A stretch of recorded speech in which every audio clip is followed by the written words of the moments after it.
Hi everybody, my name is Troy Hawes and welcome to my Acoustic Lounge. Hey, I want to let you in on a little secret. Did you know that by learning 7 basic chords and having a general understanding of bar chords, you can literally play hundreds of songs? Let's take a couple of minutes now and look at one of those chords. The F chord.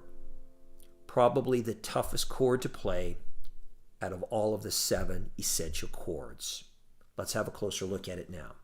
It basically starts with your 3rd finger on the 3rd fret, 4th string.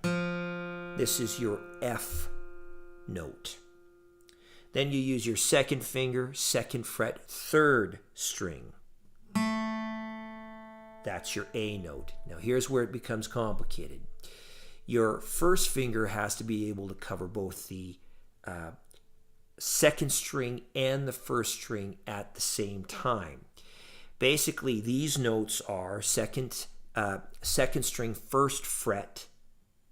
That's a C.